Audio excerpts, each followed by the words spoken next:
I'm right back with another video. It's 2:25 p.m. It is, I believe, today's date is, I think it's the 11th, of March. It's kind of hard to tell. Every day seems the same, but I did get some things done today, and I worked on my resumes, and it's always like, take little steps here, take little steps here, and of course it's exhausting, but you just keep moving, right?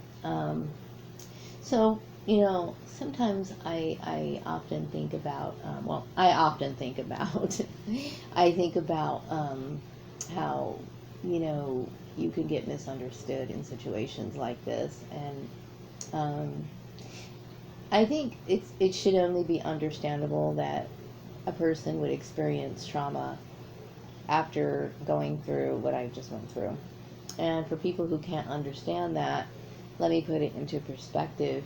When you are terrified over certain actions that people have taken, like for example, you're married and somebody did something that betrayed you by hiding information from you relating to something that you need in order to survive, and then you become disturbed by other things that they've done, and you make an effort to get a divorce, and then you find out people are trying to manipulate situations to get you back into that marriage.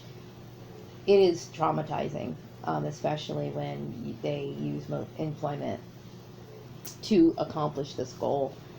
And I, I find it extremely disturbing, nerve-wracking, terrifying, and something that literally keeps me up at night. Like, this, it is unforgivable. And so I have to deal with feelings of trauma and not feeling safe, and that's my biggest issue, is that I don't feel safe.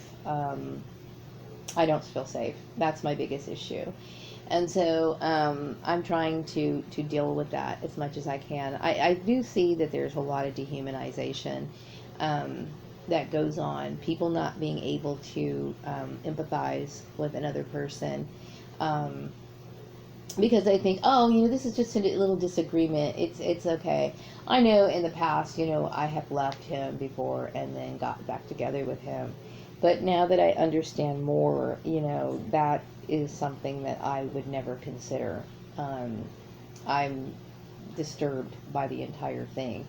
And so it plays the same kind of trauma, or post-traumatic stress disorder that a person goes through after fighting a war is very similar to what I feel. Like it's traumatizing. It is extremely traumatizing. Much like somebody who went to war, whose life was put on the line, and they feel like, their life was in jeopardy or whatever. I feel the same way. And it shocked me to know that people would actually cooperate in something like that in such a large number. So I deal with it. I try to deal with it. But what's important for me now is to feel safe. And that's the main thing. And to feel, that I'm going to be okay. There are a lot of women in this situation. And you would think that, I think for people such as myself who understand business laws, it makes sense and it's understandable, and this is one of the reasons why these things should be implemented. There's a lot of women who don't have that sort of protection, and people tend to ignore it, or they're not aware of the severity of the issue. And it's unfortunate because there's a lot of battered women. Some people are physically abused, okay? And I will say that the emotional abuse, the trauma that was dealt to me, could also, in my mind, it's almost worse than physical abuse, but there's some people who are physically battered, okay, as well as verbally and everything else. And they are put in situations where they have to deal with going back to their relationships because, people are cooperating and not fully understanding what's going on behind the scenes. And it's wrong, I know that people in the past thought that my views on adhering to, business laws were too, what do you call it? Maybe too, um, what's the word? Stringent, maybe? Is that the word? Or maybe, I needed to loosen up. It's not that I don't have an open mind or anything like that. It's just that in some cases, there's reasons why these laws exist, okay? Because it protects people from abuse, okay? And it's not something that really should be ignored. I know that people take things light. They just don't understand why these things should be put in place and why they should understand it. And for me, it has been a total shock to me this entire time to find out so much. I mean, so many things have been revealed in this whole issue, which I've discussed before, but it proves so many of the things that I had talked about. And the discussions relating to religious views, racial views, what do you call it? The ignorance that people have, regardless of their education status. I mean, there's so much that can be looked at in this situation. And what I find very shocking, is that there's so much of this ignorance that goes on in this world. And I would say evil, too. I mean, there's a lot of evil that goes on in this world as well. And so, once you realize that, and for a lot of people, they don't think about it because they're going through their lives, or maybe this never happened to them, so they don't consider it. But when it happens to you and you understand, your eyes become far more open than they've ever become, that they ever were. And you start thinking, oh my gosh, look at this. Look at this world. Look how I need to be protected, And so I think, this is not just a racial issue, although I know that race did play a huge part in it. I mean, the reason why it was my rights were ignored is because oftentimes, you're dealing with people of a different race than you.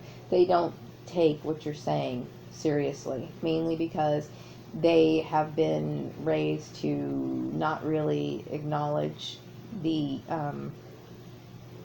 abilities of other people who don't look like them, and that's unfortunate. But see, in this situation, this allowed for people such as my ex-family member, a particular family member who is white, who used his racial identity to manipulate a situation, to harm me. And I will say that the harm was considerable. I mean, it was something that really affects me, and it keeps me up at night. Like, there are times I wake up in the middle of the night, and this is the first thing that pops in my mind, that I'm terrorized. Like, I feel absolutely mentally terrorized by what happened. And so, I don't have a social outlet. I don't have anyone to go and talk to about my problems. And I was talking to someone a few days ago about, I didn't go into it really, but I was basically saying that, the issue with mental health care is the fact that they always want to dole out, prescription drugs for an issue that is on the physical, okay? Some people have what they call chemical imbalances, or something that is not an actual problem. It could be maybe they do have chemical imbalances, okay? I personally don't believe that most people have chemical imbalances. I think people have real problems that need to be confronted head on, instead of, maybe easing the pain, maybe relaxing you a little bit so that you get some sleep, only so you can wake up and have to deal with the same problem the next morning, So these things don't really help me, you know what I mean? What I need is, I would prefer, if I feel that if the people who got involved in this, if they were truly sorry and cared about my mental well-being and my issues, to resolve these issues, that they would come up and talk to me directly.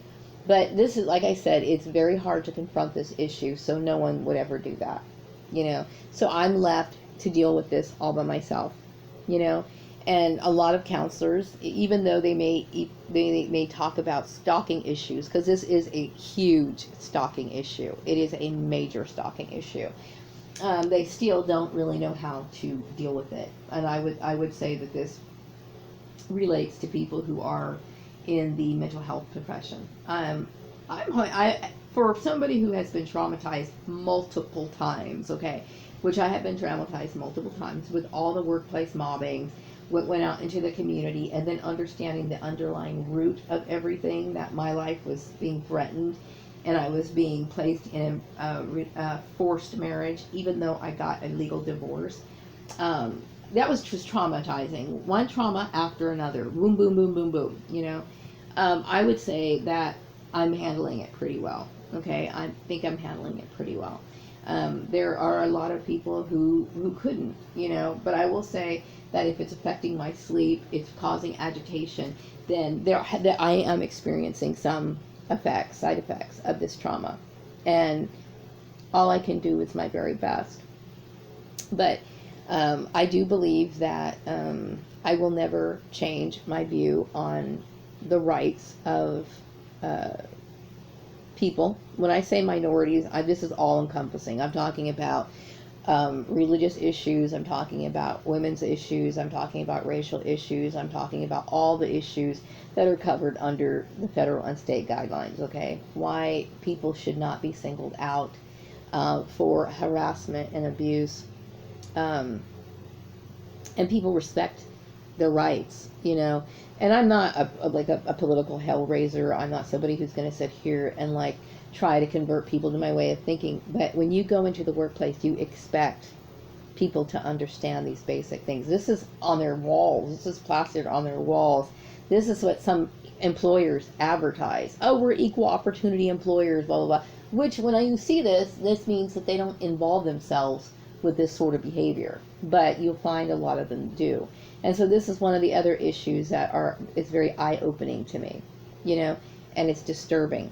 So, so I'm dealing with a lot. And no, I'm not going to be, I don't feel like socializing. I don't feel like, talking to a lot of people, only because my main issue right now is I need to find work. I need to find a job and slowly,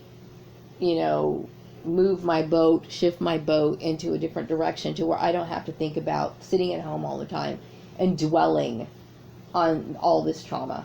You know what I mean? It's extremely, and this is not an exaggeration, it's trauma. Okay, believe me, I get up in the middle of the night, I pace around, I think a lot. I mean, it's extremely traumatizing when you feel as though your life has been threatened. And I feel as though my life has been threatened. And I obviously don't appreciate it. So, anyway, and it's understandable why somebody would want to get on a video channel and make YouTube videos, especially when they don't have a emotional support system, because nobody wants to talk about this issue. Nobody, none of my ex-family members are going to hit here and talk to me and reassure me or anything like that, because nobody wants to face up to what they did,